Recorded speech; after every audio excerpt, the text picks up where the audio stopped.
Gus, marilah. Sini lah awak duduk tu, tuan rumah tak ada tu.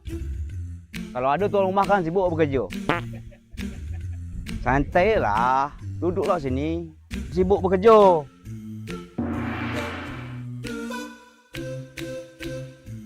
Kerja harian, harian tu kan Hari-hari. hari-hari.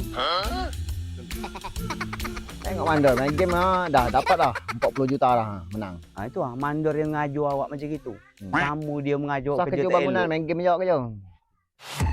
Alamak, sedap betul bang Kerja nyantai Harian bang.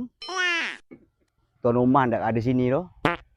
Tak pakai kerja nampak bang. Ini lama betul lah aku nampak ruko dah setahun tak siap bang.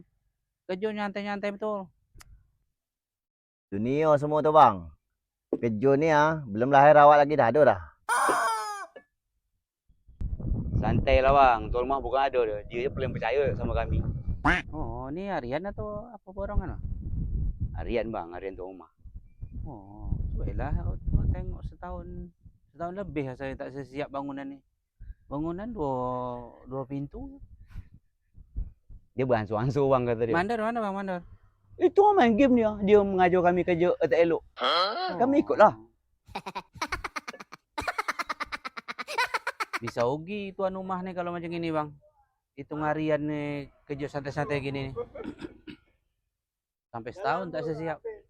Jadi abang siapa lah bang? Sibuk abang ya bang? Saya bukan sesiapa bang. Saya anak yang punya rumah ni bang, yang punya bangunan ni.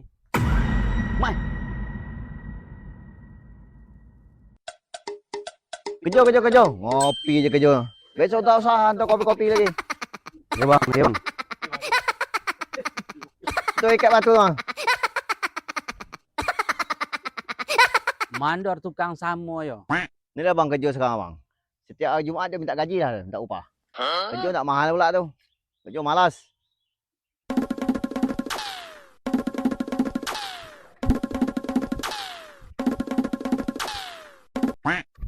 Tak ada tuan rumah ni, santai ketawa-ketawa, main-main game, ngopi-ngopi, kopi habis.